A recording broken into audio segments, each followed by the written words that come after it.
All right, people, I'm Dave Rubin. This is the Rubin Report. It's September 6, 2024, and this is a live Friday show. You know, over the last couple of months, we've switched our Friday show, which is we pre-tape it on Thursday for you guys, but we thought we'd do a little Friday live action for you. And as long as we were doing a Friday live show, we went with Casual Dave today. That's right, no jacket. Do not adjust your screen. Everything is just fine. As always, live streaming on the Rumble, on the YouTube, and on the Locals. If you want to join us, help support the show, keep us independent, and join us for the post-game show, rubinreport.locals.com. And as a matter of fact, we will be doing a Locals community Q&A. You guys have a lot of questions. I have a couple answers for you.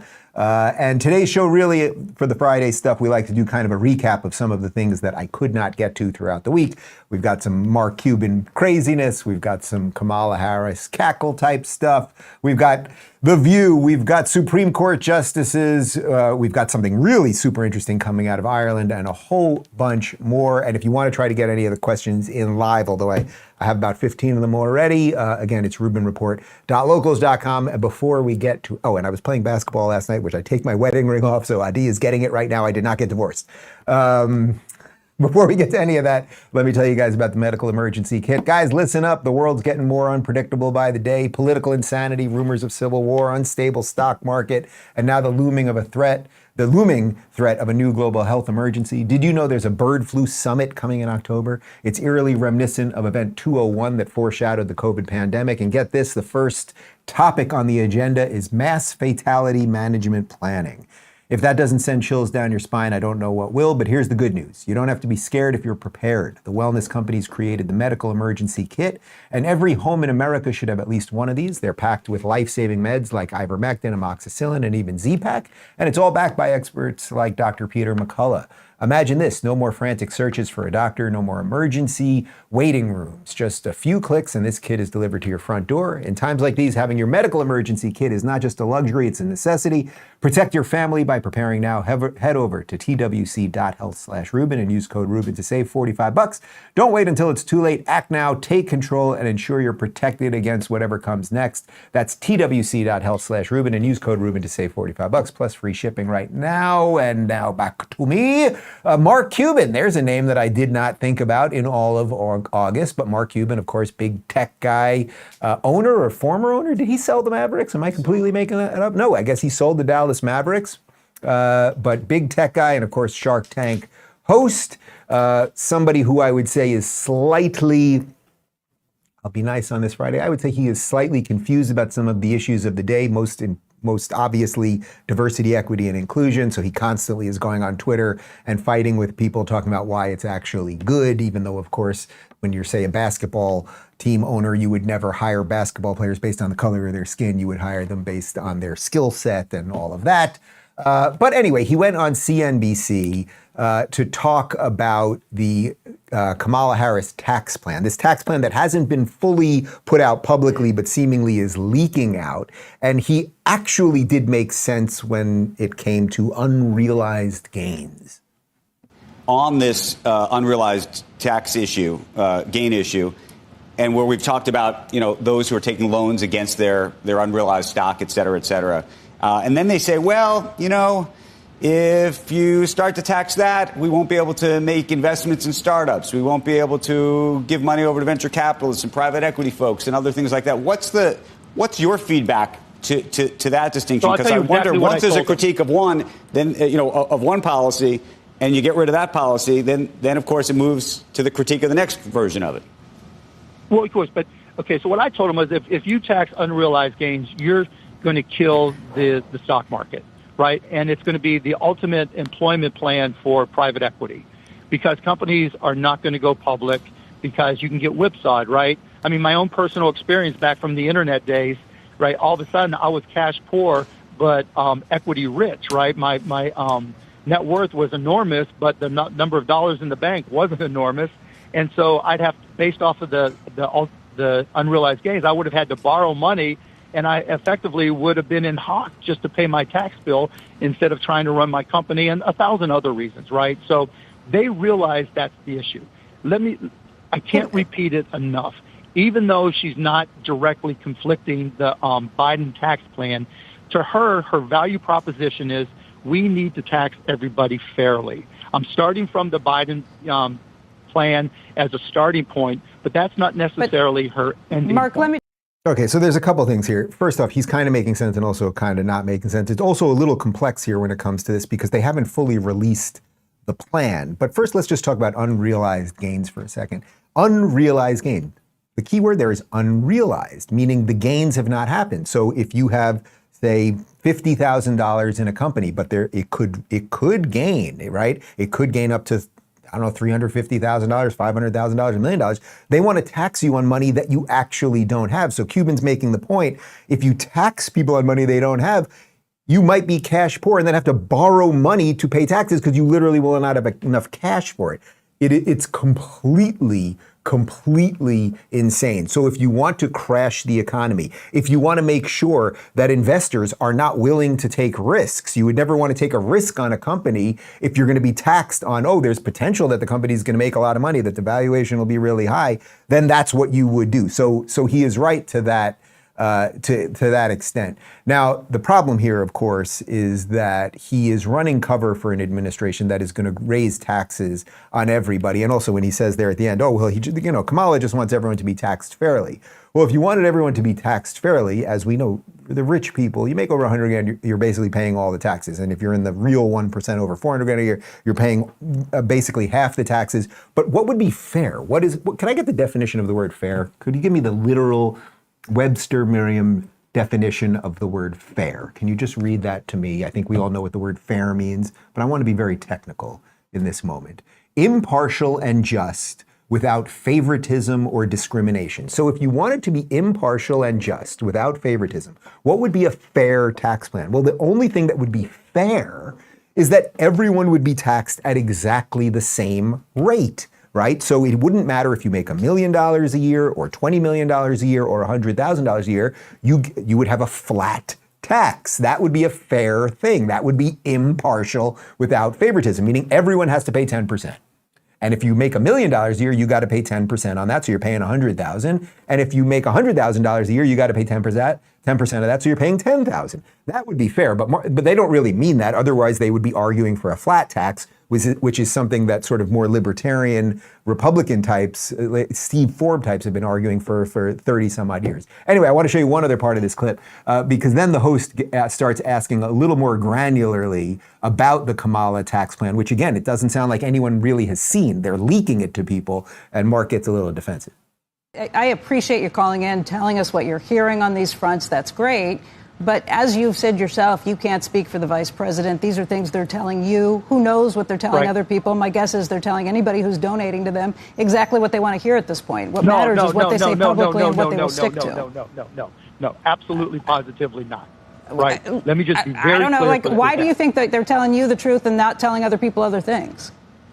Well, if they won't say it publicly, say it publicly. Tell all of us so that we can hold you to it. I get it, but you've got to get the details right. You can't just... Yeah, but we have 60 days till an election. Like, you're asking people to take a flyer. Even if it's the day before the election, right? Even if it's the day before.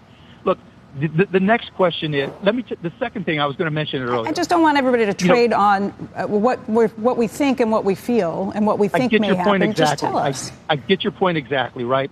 Okay, so first off, he said no 16 times there. No. That's kind of funny in and of itself. Rebecca Quick, who's the host there, she's a liberal. She's a lefty. She's doing a nice job there because basically she's saying, well, wait a minute. If they haven't released the plan, right? If we don't have a plan to look at, then why wouldn't they go to you, Mark Cuban, and knowing that they want some of your money, they want you to donate to the campaign and tell you what you want to hear, and then why wouldn't they literally leave your house and go down the road and tell another billionaire something that he might want to hear, or then go to the union and say to the union something that they might want to hear, and get the money from everybody, and then just do whatever the hell they want, which is obviously what they are going to do. So it was nice of her to do that. I'll give her credit again, Rebecca Quick. That's a nice job on CNBC, actually doing journalism, because to just leak things to certain people and say, oh, this is what our plan. Oh, and by the way, you're not going to believe this. This is kind of what you want. So I'm shocked. That's not really a plan, but obviously between the way the machine generally operates and between the way this administration is going to get no critique from mainstream media, they're going to get away with an awful lot of this. I want to jump over to the televised mental institution known as MSNBC, because every now and again, something sane gets a little bit through over there, and a guy by the name of Sam Stein actually said something sane about taxes and Trump on that crazy cable network news channel. Which party would do most to reduce taxes? If your whole modus operandi is, can I get my tax rate lower, then yeah, you should probably vote for Donald Trump, right? Like he promises lower tax rates, promises to keep the corporate rate lower.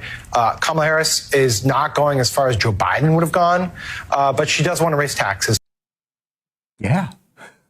I love the way they have to frame it, though. You can see he's a little afraid to say, if your whole modus operandi is you want lower taxes, as if you only care about money, then you should vote for Trump. It's just not like that. Every single person in America should want lower taxes. I want lower taxes for everybody. I think every single person, every one of you watching this, I don't care how much you make, we should have lower taxes for everybody. The only reason you'd be for higher taxes is if you think that the government needs more money to do things. But there's very few people, or I would say an increasingly less amount of people out there that thinks that the government's particularly good at things. So if that basically is your premise, well, we can't really stop all of the crazy wars that they do and everything else, but we could just kind of tighten the belt. So you tighten the belt by saying, you know what, instead of me having at the end of the year, after I've been, I paid taxes when I buy groceries and I pay taxes when I put gas in my car, and there's payroll taxes and everything else. So we're all paying taxes throughout the year.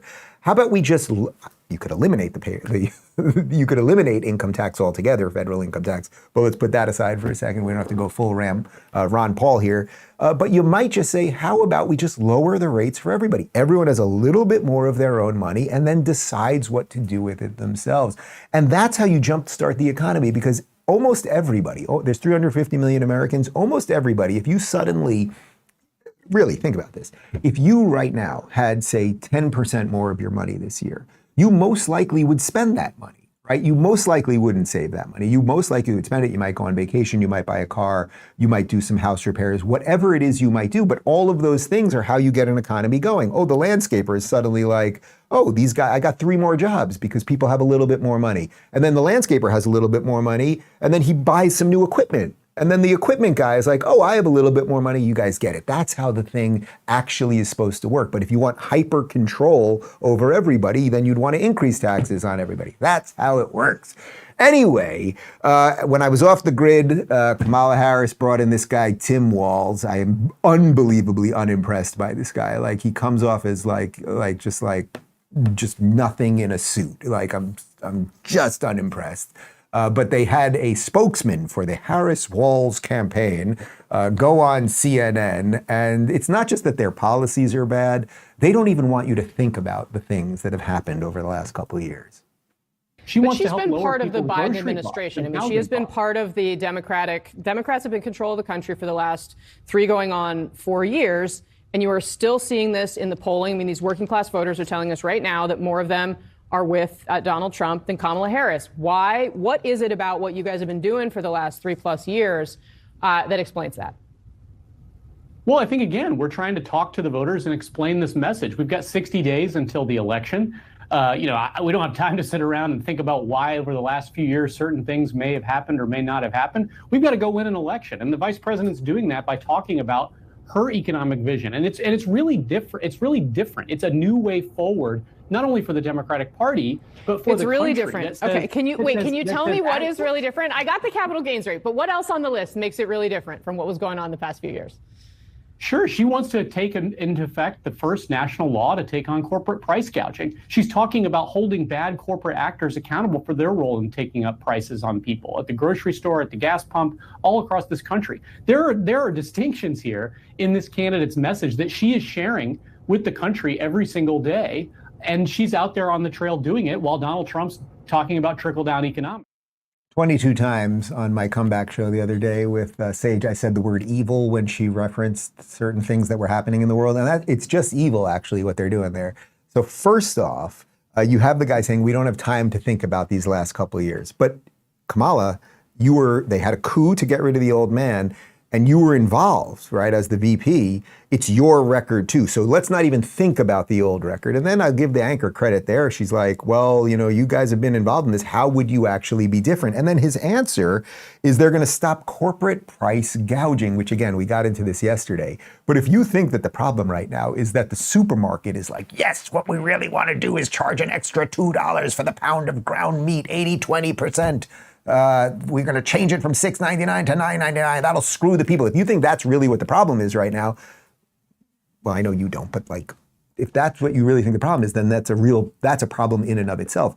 The only reason stores raise prices is because goods become more expensive, and goods become more expensive when corporations are taxed like crazy and when you do things like the Inflation Reduction Act, meaning you just print shit tons of money, which devalues dollars. These are all basic economics 101 things. So he wants corporate price gouging to get out. They want to go after unrealized gains. Like this is a huge problem. And they don't want you to look at their own record. So they have a huge problem on their hands, because unless you think things are going amazingly well right now, to vote for her is kind of crazy. Now, I do want to talk about that Inflation Reduction Act for a second, because everyone knows that, and I think the day it was released, I said it was not an Inflation Reduction Act. It was actually going to cause inflation, which is exactly what it did. But really what it was, when they pumped all of this money into the system, which then caused inflation to rise, everyone knew what it was, oh, you're just strengthening the system. You're putting more money into the system, and the system will now have more control over us.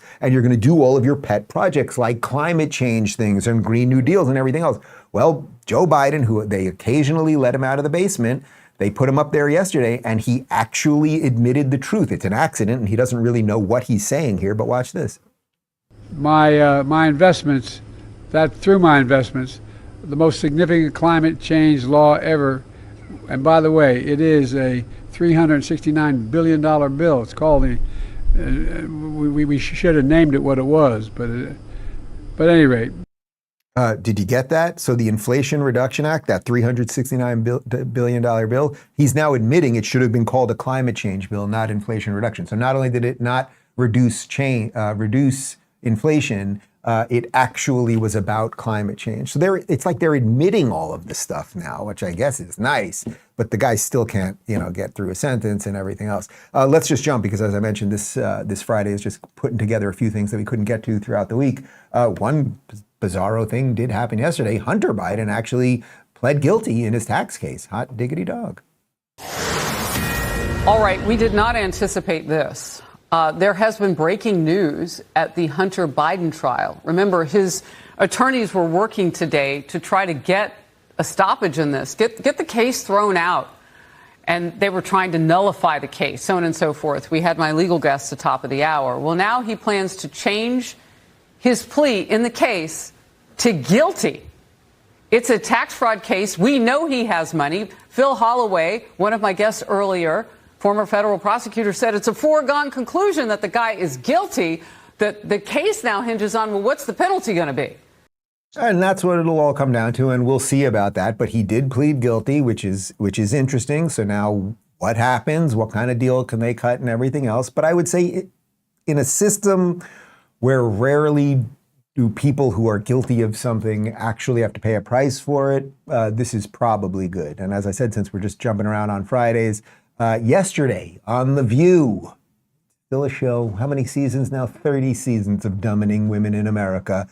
Justice Ketanji Brown Jackson was on, and you can see how excited the ladies are because, she's the first black female Supreme Court justice, which I suppose is just fine, although you shouldn't care about the genitals or skin color of your Supreme Court justices. You should care about their judicial philosophy and their qualifications. But you can also see that there's an excitement, not that just she is the Supreme Court justice, but they could have the first black female president, because that's the most important thing, more important than anything else. Sara has the question. Yes, Justice, politics aside, the upcoming election marks another significant milestone for women of color, with Vice President Harris at the top of the ticket. One, what do you make of her historic candidacy? And as far as potential redos of 2020 go, are you confident our courts will faithfully uphold the votes if contested? I am confident that the courts will faithfully uphold the law, because that is our duty. We do. And I know a little bit about being a first. You know, I think a lot of people were very happy about my appointment in part because they saw it as progress for the country. That, you know, there was a time in which Black women wouldn't have had this opportunity. And so I'm not only so honored, but whenever we see someone moving into a position where no one has ever been, it gives a lot of people hope. Like Obama. It gives a lot of people hope. You know, it's so unfortunate what DEI and what wokeness has done, because there is some grain of truth to saying that it is nice to see people who look a little bit different somewhere getting into new jobs and new places. And it obviously is true that in, say, 1932 America, a Black woman would not have been a Supreme Court justice. That is obviously true, and there's a grain of truth to something about representation. But what that always then ignores is the qualifications part. So this is a woman who in her confirmation hearings literally did not know what a woman was, right? She was asked, what is a woman? And she could not answer the question. So the real question is, so are you qualified to do the job? And it is relevant if you don't know what a woman is, when it might be that Supreme Court will have to cover cases that are related to all of these trans things and bathrooms and what's going on in our schools and everything else. But they're all just so focused on the wrong thing. And I do want to mention one other thing as it relates to how television operates in general, which is, what's the blonde's name on The View? I always forget her name. My mom always wants me to give her credit. Sara Haines. Sara Haines over there, it's like the way she's reading the question, it's like you're not even, this is what an NPC is. It's like you are just, someone handed you a script and you are there. You didn't have the even wherewithal to just memorize it so it doesn't look like you have to just read off the page. But that shows you how scripted everything is. There's nothing extemporaneous about it. There's nothing that's sort of happening there thoughtfully where they're having a real conversation. Ketanji Brown Jackson was obviously given the questions beforehand, and they were very scripted for the hosts. So it's just worth seeing. It's another one of those just kind of look behind the curtain and see what's going on there things. I do want to show you a clip that we showed you. This is from about 6 months ago. Do you remember when Don Lemon launched his show on Twitter, then Elon Musk wasn't, then he kind of sandbagged Elon Musk, and then there was a whole blowout around that. But if my explanation of why DEI is bad wasn't enough, remember when Elon responded to Don asking about lowering standards, and this will explain everything right here. Wait, say that again? I'm not sure I understand what you said. I want to make sure I understand what you're saying, actually. Yes, if the standards for passing medical exams and becoming a doctor, or especially something like a surgeon, if the standards are lowered, then the probability that the surgeon will make a mistake is higher. They're making mistakes in their exam. They may make mistakes with people, and that may result in people dying. What evidence do you have, though, that they're lowering the standards? There's no evidence of that. I believe there is. There's no evidence of that, Elon. What is the evidence? I believe they have literally lowered the standards at Duke University, and that is what the article was referring to. There's no evidence saying they have of that. Not lowered the standards? There's no evidence about lowering standards, and I think that there is... I believe that is a false statement you're making. Okay, well, we'll figure it out. Yeah. I think the interesting thing is, when this is posted on the X platform, there will be a whole bunch of things that rebut what you said and what I said. Correct. And so people can then make their own decision based on the replies and the rebuttals and the community.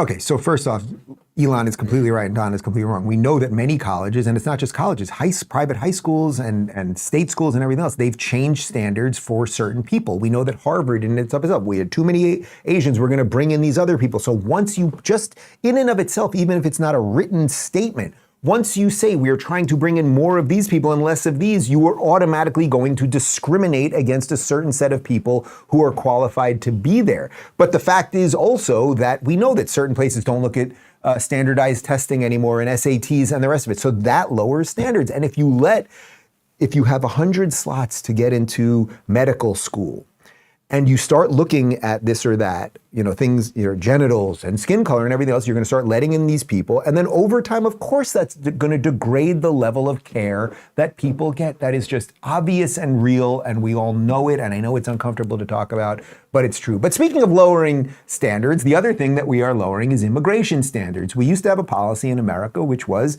basically that we have a border because we're a sovereign nation. And if you want to come here, you have to come here legally. And most people in America, that's how their ancestors got here. And many of us have the story, as my great-grandparents did, of coming through Ellis Island and being given nothing and making it, and generation goes on and gets stronger and gets more ingrained into the system. And that's the beauty of America. That has nothing to do with what the modern Democratic Party wants. Here is Chuck Schumer. The only way we're going to have a great future in America is if we welcome and embrace immigrants, the dreamers and all of them, because our ultimate goal is to help the dreamers, but get a path to citizenship for all 11 million or however many undocumented there are here. What? The dreamers and all of them, or however many. Who the fuck knows? I'm Chuck Schumer. How am I supposed to know? It's utterly psychotic. It's utterly psychotic. We're in bananas land. No, it's the same thing about that we showed you that clip, was it yesterday or the day before, of Nancy Pelosi talking to Bill Maher about the American dream of home ownership. And she's like, everyone should have that, be able to be realized. And it's like, no, Americans should be able to have the American dream realized. These people are deranged and evil, and they have become multimillionaires with guards and fences around their houses when they refuse to have guards and fences around our country. It is not racist or anything else. Could we have a conversation about how many dreamers should be given a pathway to citizenship, or how many people have been here for 20 years and are paying taxes and working and are functioning members of society who aren't criminals, and should we make it easier for them? Of course, we could have a nuanced conversation about all that. Not that we do nuance well, but for him to be like, well, we don't know how many people there are, but all these undocumented people, let's get them in. It's psychotic. Unless your plan was actually to get them here, give them shit, get them on the dole, and have them vote basically in perpetual slavery to the Democrat Party. Boy, is that a crazy conspiracy theory or what? Of course, when Chuck says he wants them all here to do things, these undocumented people, Connor, can you fire up a video, maybe of a news report of some undocumented people, let's say Venezuelan gang members, if you have one of those, just from the last day or two, doing some bad stuff? Could you do that for me? Says this is a picture of gang members breaking into a vacant apartment so they could move a Venezuelan family in and then collect rent. This is our business plan, one gang member told a housekeeper. If he, the property manager, doesn't like it, we'll fill him with bullets.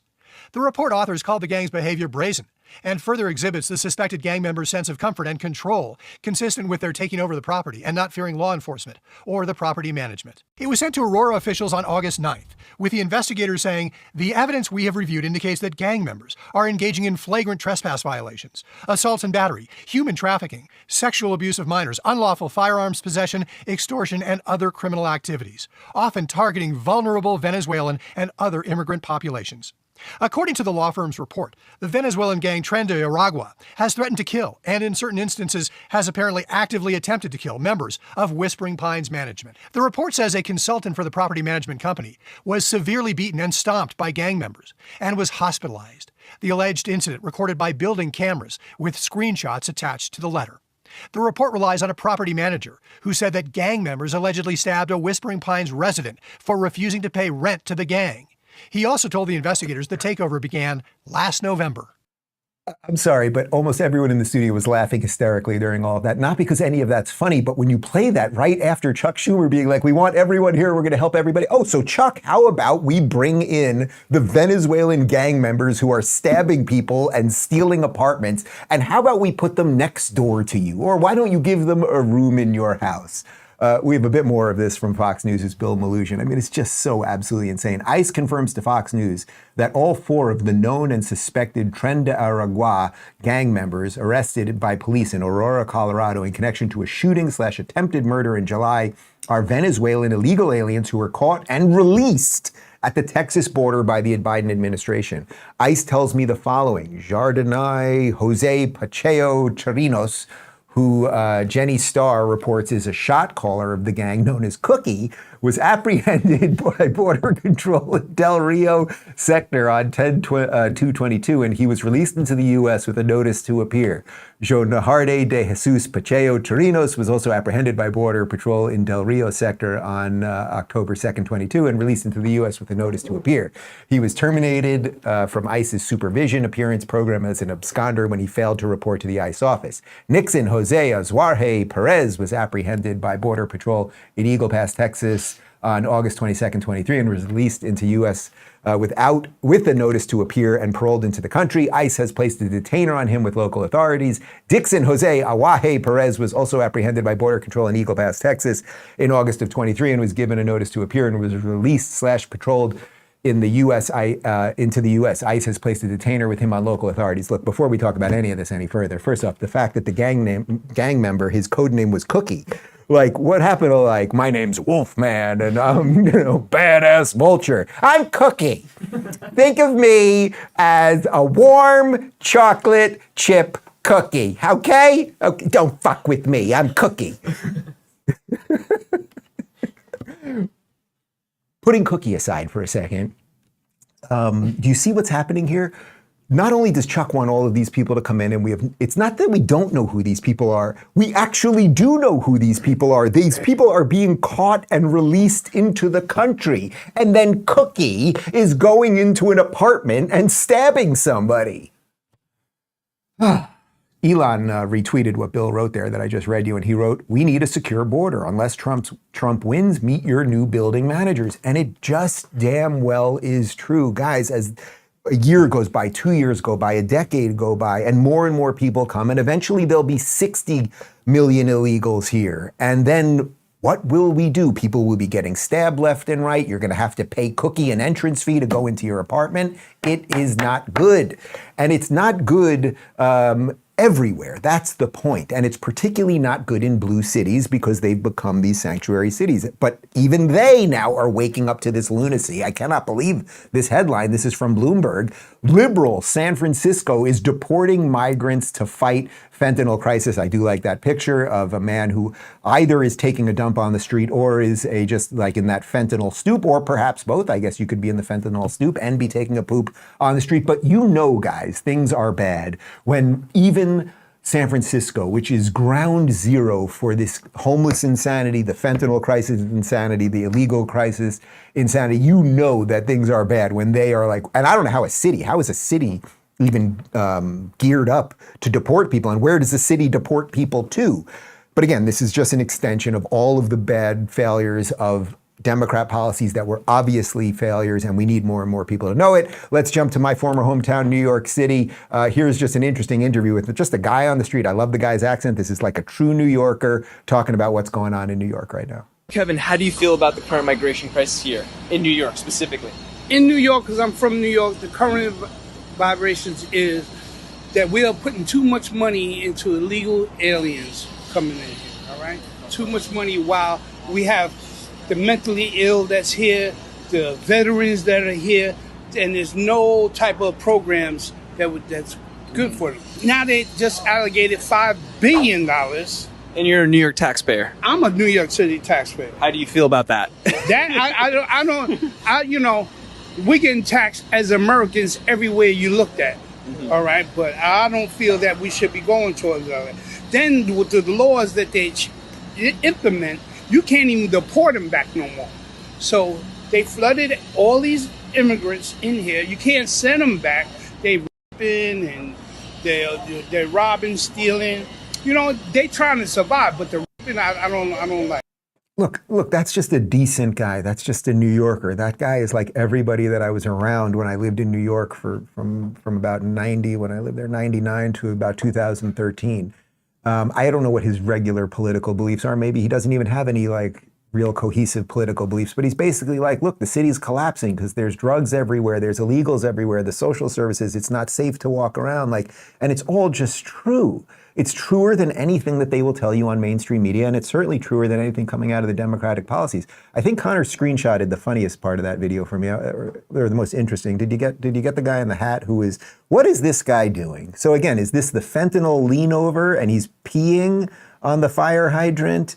Or is this, he looks like, what comic book character am I thinking of from Watchmen or something? Wasn't there a guy in Watchmen that wore a hat like that? Is that him? What's going on there? And I love that there's a guy wearing a mask. Honestly, if you live in New York, you should be wearing a mask just because of these people peeing all over the place. The whole place smells like piss and weed.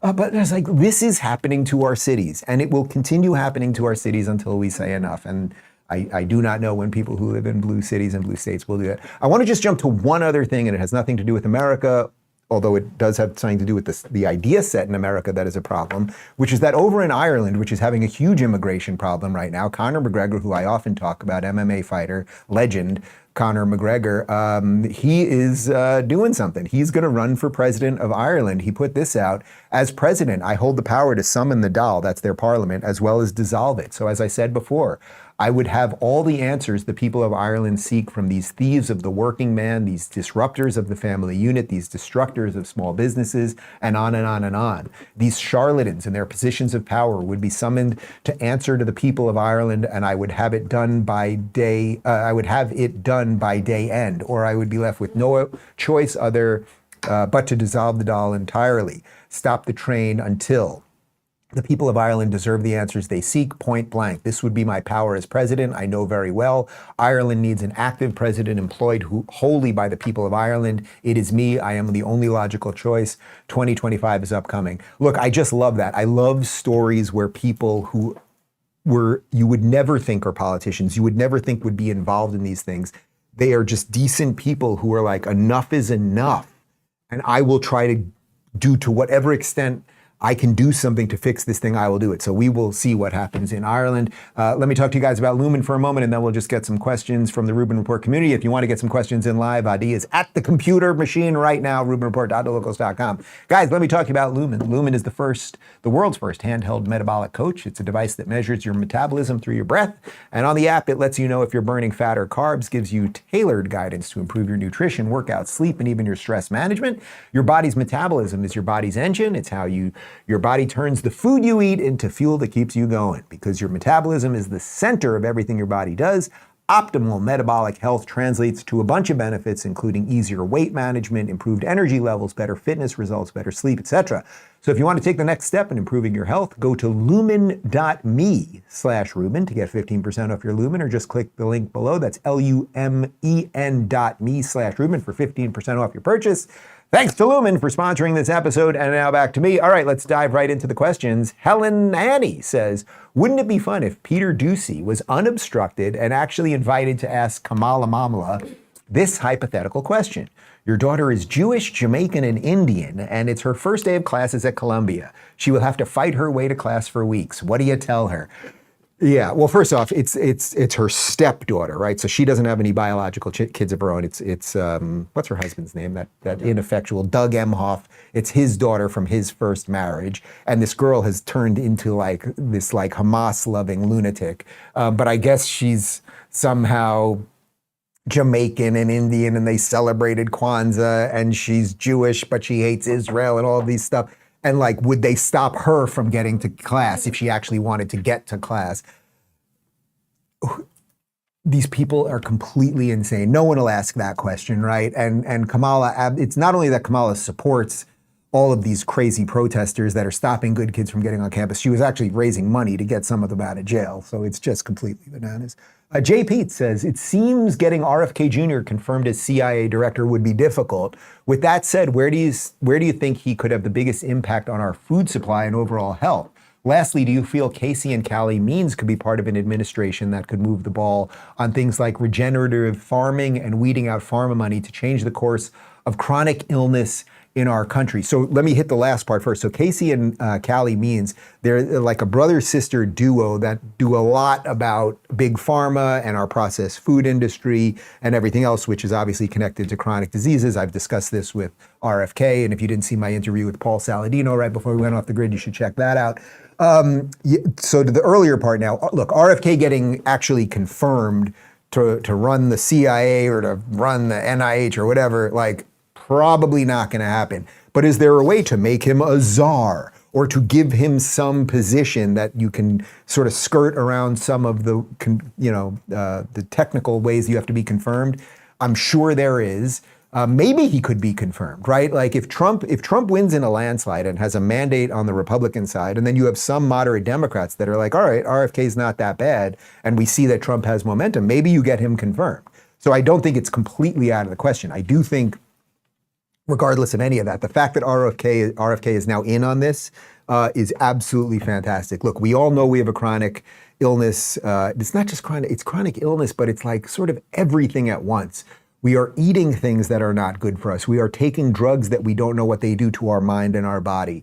We are sitting too much. We are not getting outside. They tell us there's a pandemic, and one of the things that can actually help us is to get sunshine, and then they lock us in our houses. I would say largely the best thing you can do is really what I've tried to do myself, which is kind of make sense of your own body. So when I went largely on this carnivore diet, I did not know what was going to happen to my body, but I started eating more meat, cutting out sugars. I didn't even have ice cream once in August, which really I should have had it once, like one time. I didn't have ice cream, I didn't have a bagel, nothing. But I'm not so super strict. Sometimes I ate yogurt and a couple other things. I ate a lot of eggs, but start doing some things that kind of feel right for your body. Also work out a little bit more, move a little bit more. You know, I got off seed oil. So instead of doing oat milk in the morning or almond milk in the morning with my coffee, I'm on 100% pure whole milk, grass-fed cows, whole milk. Do some things for your body and then see how you feel. Your body actually does tell you some of those things. And then as I mentioned on the show, on the comeback show with Sage, I was a little concerned that after, about a year of doing this, even though I feel better and I've lost weight and all that, I was like, I don't know what my blood work's gonna look like. So I did a full blood work test, heart monitor, the whole thing, and everything came back great, knock on wood. But you should do some things in your life that adjust accordingly. Find out where your food's coming from. You can get eggs from regenerative farms now. That is out there. You're gonna have to pay a little bit more. But that really is the chance. And then hopefully we can kind of scale it so people start thinking about this stuff and stop putting so much bad stuff in their body. But all that being said, it is your God-given right to eat trash cereal every morning and every night if that's what you choose to. Stress-free 2127 says, as a teacher, one of Charlie Kirk's former teachers, by the way, interesting, who has off for the summers, I wondered if you dreaded coming back on the grid. I find at the beginning of August, I start to dread going back to school, but after a day or two back at school, I'm fine again. Was wondering if you felt the same way.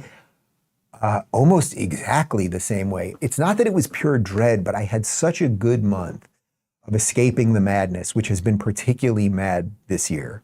The last couple weeks alone between the coup involving Biden and then installing Kamala and the assassination thing, and it was just like all so crazy.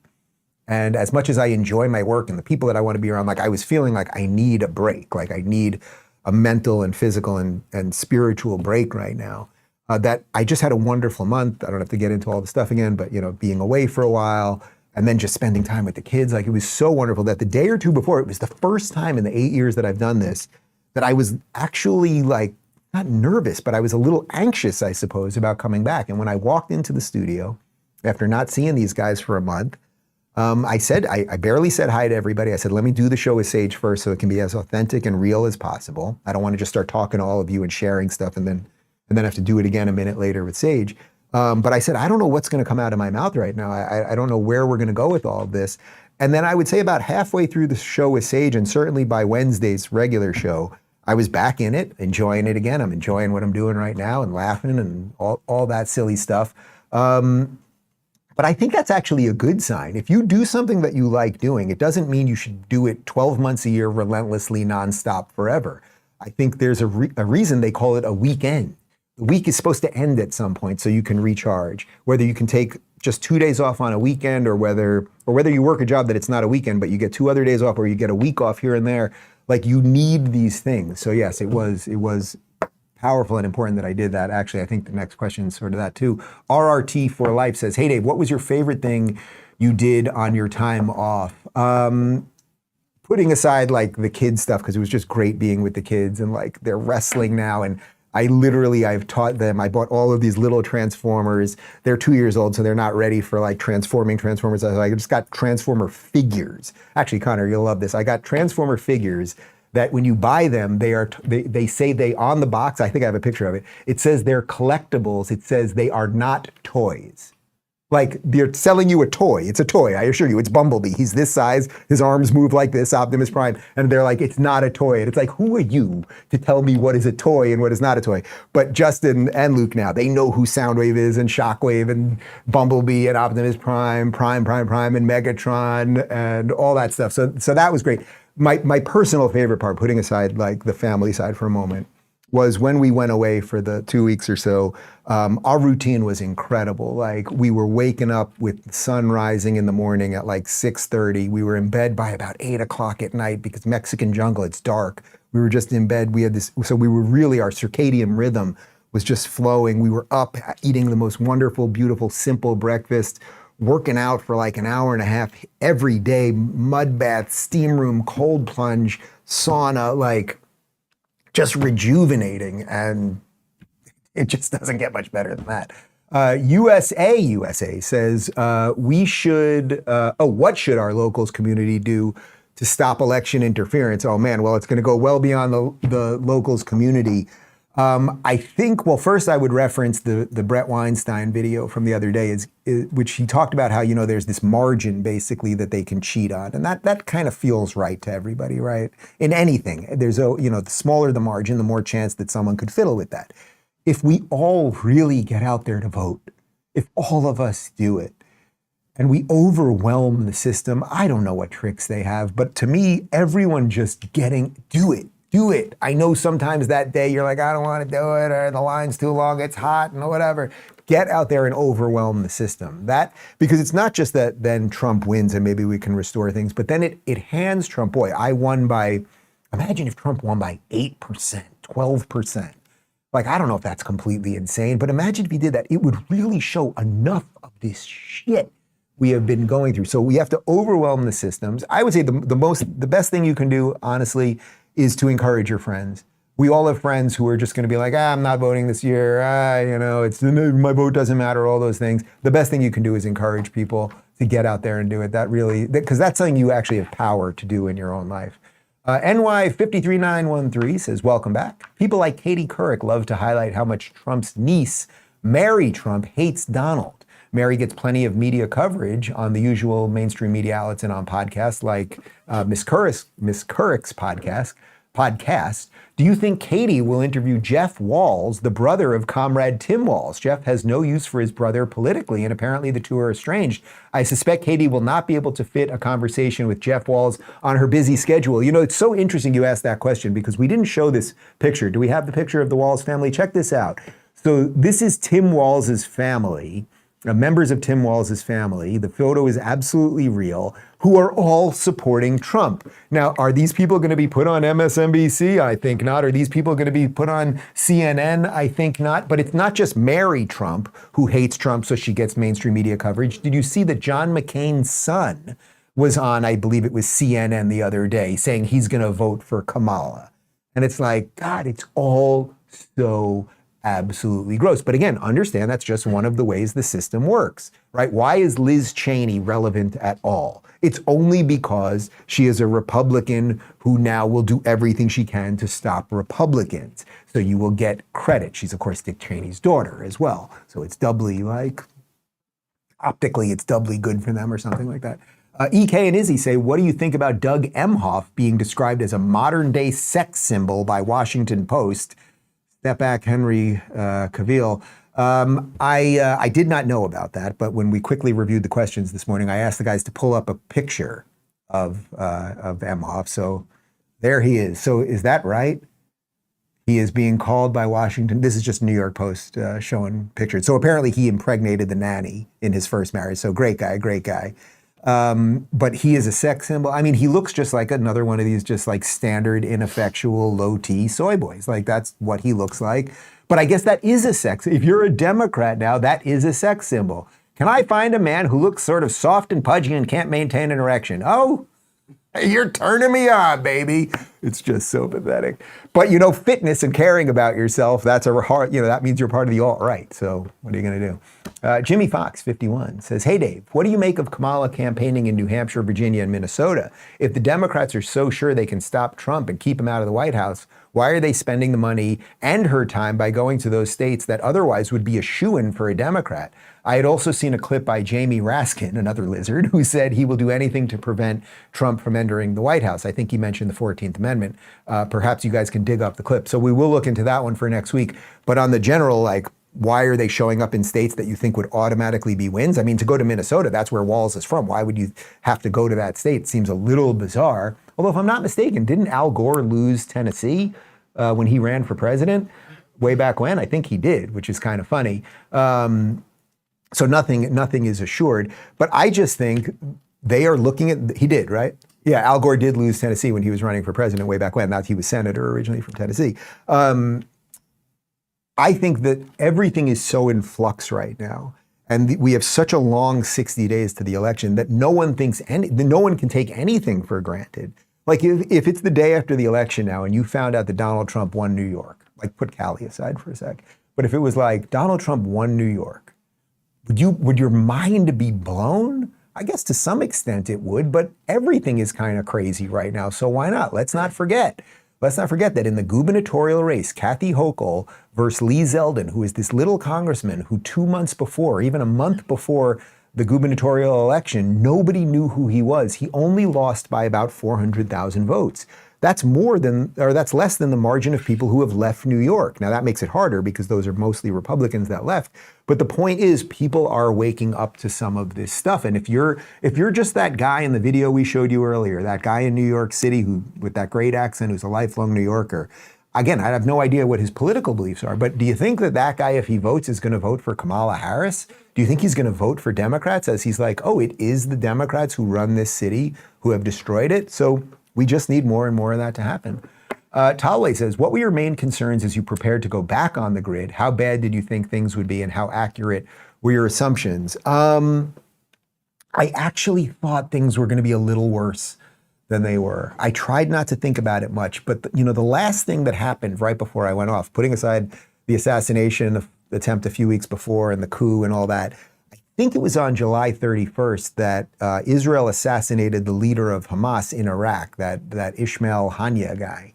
And I thought that was going to really cause a massive reaction. Now 6 hostages were killed, I guess, last week, including one American, and there's virtually no coverage of that as far as I can tell, that another American was killed, and I don't know that Joe Biden or Kamala has even said his name.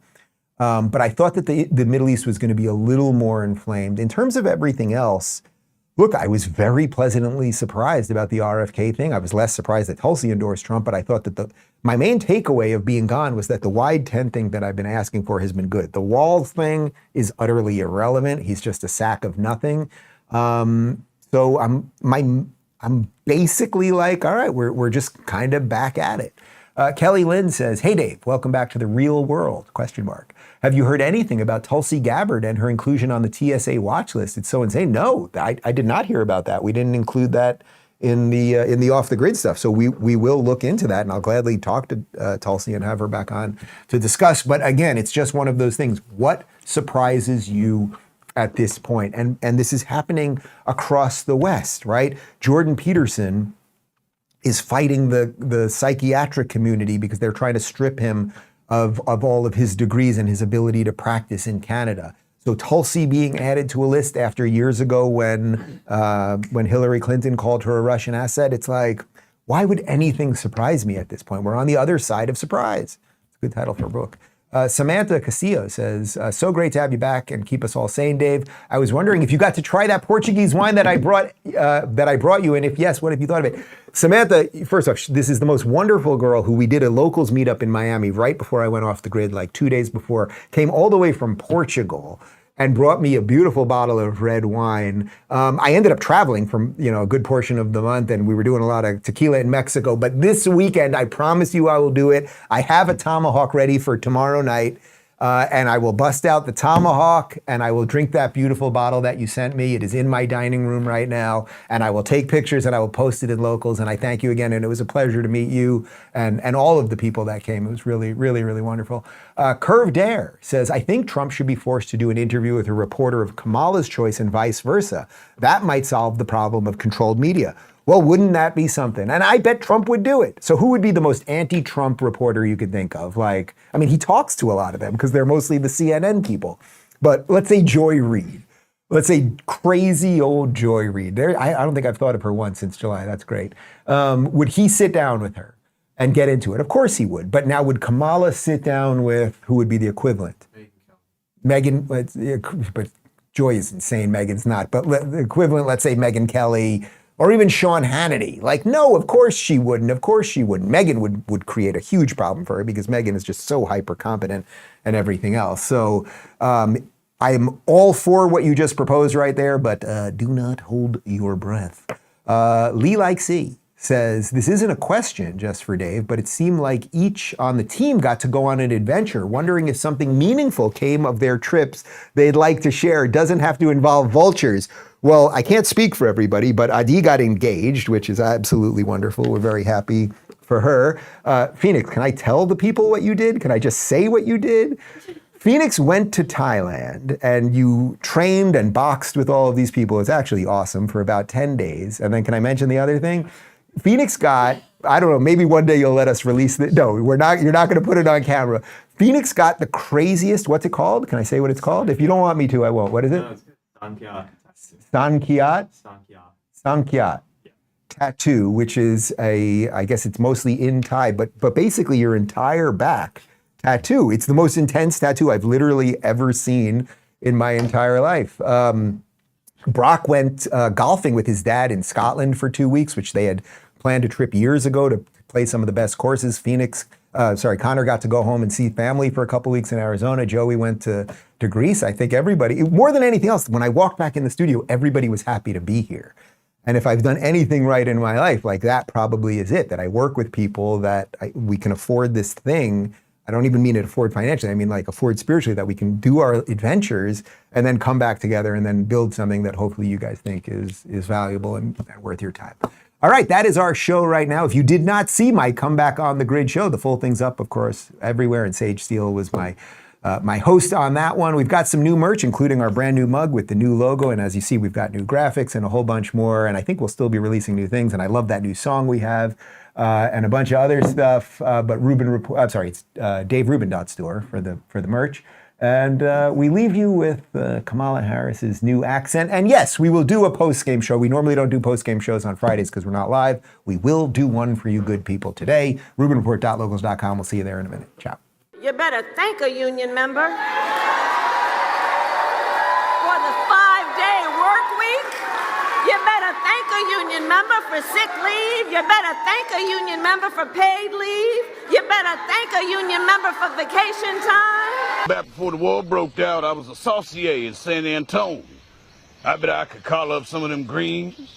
Yeah, noodle some crawfish out the patty, yo. Maybe some crab apples for dessert now, yeah? Hey, yeah. It's a crazy world, crazy world. Somebody's got